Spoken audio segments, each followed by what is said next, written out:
Hello friends, in this particular video I'm going to solve a question sent by one of my students, but before that I want to highlight one very important point.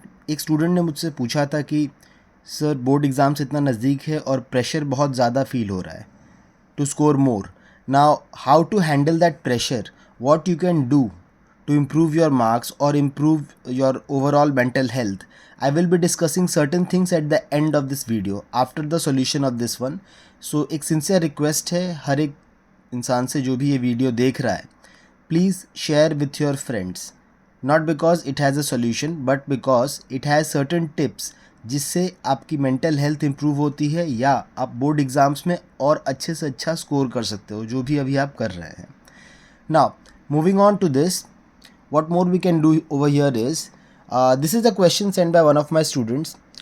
In a right angle triangle ABC, angle ACB equals 90 degree. Now you can clearly see this is the right angle triangle. यहाँ पर angle ACB is 90 degree. A circle is inscribed in this triangle with radius r. इसके अंदर एक circle inscribed है जिसका radius r है. A, B, C are length of the side BC, AC and AB respectively.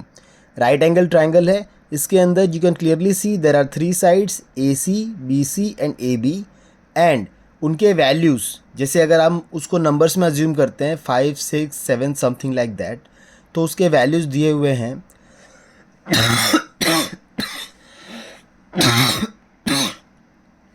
I am sorry about this. उसके values दिए हुए हैं ए, बी और सी. जैसे बी सी अगर नेम है, you can clearly see name, if name is B C, अगर नाम बी सी है इसका वैल्यू है स्मॉल ए. नाम अगर ए बी है इसका वैल्यू होगा स्मॉल सी. और नाम अगर ए सी है तो इसका वैल्यू होगा small B. So these are the three values given to us. हमें ये प्रूव करना है 2r equals A plus B minus C. 2r मतलब ये अगर रेडियस है, radius plus radius, 2r equals a plus b minus c. Now how to prove this? First thing what I have solved over here is given angle is angle ACB. Angle ACB is 90 degree. अगर ACB 90 degree है तो PCQ भी 90 degree होगा. You can clearly see ACB is 90 degree. So angle PCQ is also 90 degree because ये उसी का part है. ACB extension है PCQ का. दोनों तरफ नाम अगर आप आगे बढ़ाते हो तो PCQ 90 मिल जाता है. Second thing what I have written is OP and OQ are radius. OP और OQ रेडियस है सर्कल के, दोनों इक्वल होंगे. नेक्स्ट है CP equals CQ equals tangent. CP and CQ ध्यान से अगर आप देखते हो दोनों के दोनों एक ही पॉइंट से स्टार्ट होते हैं. So CP and CQ they are tangents to the circle starting from the same point. It means that CP और CQ की वैल्यू इक्वल होगी. सेम मेथड हम अप्लाई करेंगे यहाँ पे. BQ और BR दो टेंजेंट्स हैं, सर्कल को आ रहे हैं एक ही पॉइंट से. सो BQ and BR will be equal. Similarly AP और AR दो टेंजेंट्स हैं, एक सर्कल को आ रहे हैं एक ही पॉइंट से. So AP and AR will be equal. Using that property I have written all the details. Next thing I have written AB का वैल्यू C है जो मैं ऑलरेडी एक्सप्लेन कर चुका हूँ. BC is A, AC is B. This is very easy to remember. जो भी alphabets capital letter में है उनका जो वैल्यू है स्मॉल लेटर में वो अल्फ़ाबेट है जो उसके नाम में नहीं है. AB equal to C, BC equal to A, AC equal to B. Moving further I can also observe AB equals AR plus RB. AB की जो वैल्यू है अगर आप टोटल AB देखते हो which is your hypotenuse, AB equals AR plus RB. AR की जो भी वैल्यू होगी उसमें RB को आपको ऐड करना है.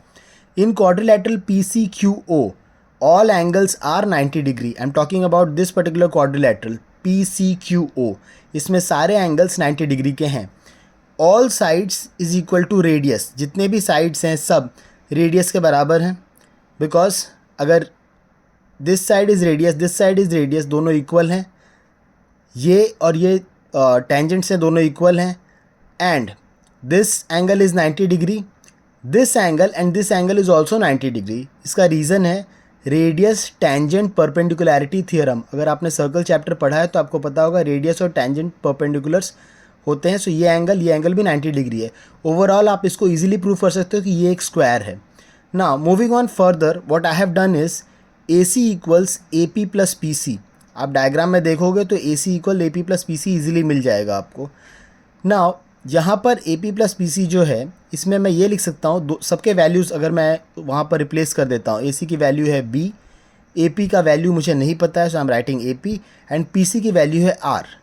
PC की वैल्यू R मुझे मिल जाती है बिकॉज ये स्क्वायर का पार्ट है और स्क्वायर में चारों साइड्स इक्वल हैं। सेम कॉन्सेप्ट अगर मैं यहाँ अप्लाई करता हूँ, BC equals BQ plus QC। ध्यान से आपको डायग्राम देखना है हर एक स्टेप के लिए। So small a equal to BQ plus small r। Similarly AB equals AR plus RB, small c equal AR plus RB। ना यहाँ पर AR भी आपको नहीं पता, RB भी आपको नहीं पता, but you can clearly see कि AR is equal to AP, जो लाइन मैंने ऑलरेडी प्रूफ किया हुआ है। RB इक्वल्स BQ, ये भी पहले ही प्रूफ किया हुआ है। So what we can do is that AP की जगह पे I can put B minus R। यहाँ पे I have solved and found that AP equals B minus R। I am putting over here BQ की जगह पे I am putting A minus R। यहाँ पर A minus R I am putting. Therefore, using all above, what I get, small c equals B minus R plus A minus R। ना यहाँ पर आपका B plus A, इसको आप एक साथ लिख सकते हो। Minus R and minus R will become minus 2R, and left side में C है, तो what I can do is that I am swapping the positions। Minus 2R को राइट साइड से मैं लेफ्ट साइड में लाऊंगा तो ये प्लस 2R हो जाएगा, एंड प्लस C को मैं लेफ्ट से राइट में लेकर जाऊंगा तो ये माइनस C हो जाएगा। So I will be getting 2R equal to B plus A minus C, which is nothing but what was asked in the question, 2R equal to A plus B minus C। A और B के positions आप आगे पीछे लिख सकते हो because दोनों के दोनों प्लस में हैं। Hence this question is proved. Now coming back to the most important thing which I wanted to highlight, I am well aware that board exams are coming near by, and that's the reason few students have asked me to make certain changes in this videos, like मैं white paper use करूँ या camera में fluctuations होता है while recording this video, or I must write and solve and show. I can do all of them. The only problem with me right now is that I don't have that setup to put a whiteboard and do all those things because I have recently started these videos और मेरे पास फ़िलहाल इतना time नहीं है कि मैं ये इतने टेक्निकल चेंजेस कर सकूँ इसमें। What I am more concerned is that कि बोर्ड एग्ज़ाम्स नियर बाय आ रहा है और मुझे पता है कि हर घर में इस समय ये डिस्कशन चल रहा होगा, पेरेंट्स प्रेशर में डाल रहे होंगे आप पे, आपसे पूछ रहे होंगे कि आपकी प्रिपरेशन क्या है। आई वोंट ब्लेम पेरेंट्स कि वो पूरी तरह से गलत हैं, but we have to make certain changes.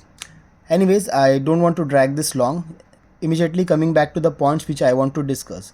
First thing, this tip I have given to all my offline students. Write down list of topics. For example, मैं एक एग्जाम्पल आपको दिखाता हूँ which I have done. Suppose अगर कोई 12th standard का student है and they are giving an exam of chemistry, so what I want to highlight is that ये केमिस्ट्री की एक लिस्ट है which I have prepared. Now in this I can clearly see there are 16 chapters in 11th standard chemistry and there are 16 chapters in 12th standard chemistry. Now I know very well कि ये इतने सारे chapters इतने कम time में कोई भी students याद नहीं कर सकते। Only those students who have worked extremely hard since last 1 or 2 years जो 12th का एग्ज़ाम देने जा रहे हैं उनको ये सब clearly पता होगा। What I'm trying to highlight is that pick up any chapter from this list. Suppose pick up elements of group 16, 17, 18. तो ये 12th स्टैंडर्ड में चैप्टर अगर है, इसका जो काउंटर पार्ट चैप्टर है elements of group 13, 14, 15, it's there in 11th standard. So what I am trying to highlight is that कि ये चैप्टर अच्छे से समझने के लिए आपको ये चैप्टर आना चाहिए because this plus this combined effect will be there in the exam. So what you can do is that you can write elements of group 16, 17, 18 as a heading लिखने के बाद open the textbook and go for all the subtopics in this. इसके अंदर जितने भी सब topics हैं उसको आप लिखो.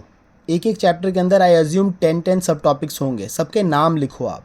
जैसे जैसे आप ब्रेक डाउन करोगे चैप्टर को छोटे से छोटे लेवल तक लेकर जाओगे, I am sure enough you can remember most of the keywords. Same thing is applicable to physics as well. You can clearly see physics में भी कुछ इसी तरह का कॉम्बिनेशन है. 16 + 16 almost 32. So what my point is that you can do this with any subject. no matter which stream you are, commerce, science, arts, और you are appearing for your 10th exam या अपने entrance exam के लिए आपको ये करना है. Now not to make this video very long, I want to highlight few more things. One of them is write down list of topics, all subjects and the subtopics as well. Break questions to basics. Don't by heart but understand connections. Please by heart मत कीजिए, connection समझिए, एक formula से दूसरा formula कैसे connected है. It's very easy to make sure कि आप ये आराम से कर लो.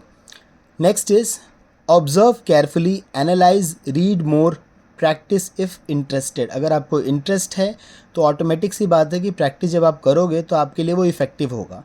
आप पढ़ाई तभी करते हो जब आपको वो अच्छा लगेगा, else you are just dragging yourself. Next, don't copy others, follow your own path for your own dreams. It means that कि जो भी काम आप कर रहे हैं वो आप अपने लिए कीजिए. Don't do it for someone else. कोई और करवाना चाहता है, आपको क्या इंटरेस्ट है, आप क्यों वो कर रहे हो, वो करने का पर्पस क्या है, उससे आपको क्या सीखने मिलेगा, क्या आप गेन कर सकते हो, go for that. And one more important thing, I know this is not part of studies, जो भी आपका इंटरेस्टेड फील्ड है उसमें मेहनत करना मत छोड़ना. Please keep working hard in that field, whether it could be creative arts, कोई भी परफॉर्मिंग आर्ट है. I am not going into any name, it could be sports, it could be dancing, singing, painting, any kind of art. वो give up मत करना, हर दिन उस पर 1 घंटा काम करते रहना, no matter what others are telling you. Next is, you can always tell your personal issues to me over direct message on WhatsApp or my Instagram ID. I know आप कितने तरह के प्रॉब्लम्स फेस कर रहे हो for board exams. I know क्या क्या सुनने मिलता होगा, क्या माइंड में चलता होगा. So please please please feel free to share your problems with me. I am sure enough with 30 years of my life, जितना भी मुझे याद है अभी, I have had countless experience to learn more and more, and I can suggest you some solution to come out of it. Next, a small example I have written about connections. Now ये example आप किसी भी subject में देख सकते हो, इस तरह के examples. What example I have written for connection is that, suppose in physics, length, mass and time, these 3 things are given. तीनों के जो dimensional units हैं L, M और T दिए हुए हैं. Now force is mass into acceleration. This is the formula which I know. But acceleration का formula मुझे पता है velocity divided by time. और velocity का formula होता है displacement divided by time. Displacement के लिए unit में लेता हूँ length. And time के लिए मैं लेता हूँ t, जो fundamental हमारे dimensional quantities हैं. Length by time अगर मैंने लिखा तो वेलोसिटी अगर लेंथ बाय टाइम है तो एक्सेलरेशन होगा वेलोसिटी बाय टाइम, यानी length by time divided by time, L/t². और फोर्स होगा mass into acceleration. So force will be mass into acceleration, मतलब मास इंटू L/t². t² अगर हम डिनोमिनेटर से न्यूमरेटर में लाते हैं तो t-2 हो जाएगा. And that will be mass into L into t-2, mL/t-2. I think this is the dimension for force. और इसका यूनिट होगा kilogram metre divided by second square, जिसका दूसरा नाम हम न्यूटन भी बोलते हैं, जो कि फोर्स है. अगर जो वीक स्टूडेंट्स हैं या एवरेज स्टूडेंट्स हैं, इफ़ यू थिंक हार्ड, आप फोर्स से प्रेशर निकाल सकते हो, प्रेशर, वर्क डन, सब के सब आपस में कनेक्टेड हैं. I can go on and on this, but अभी ये वीडियो हम इस पर एंड करते हैं. I hope you have learned something, थोड़ा आपको better feel होगा प्रेशर हैंडल करने में. and please feel free to talk to me. My number is already mentioned over here. You can clearly see it's 9892318722. It's my WhatsApp number. कोई भी problem हो, please feel free to share with me. I will definitely give you some sort of solution which will help you in your board exam preparations. All the best and best wishes from my side. Thank you.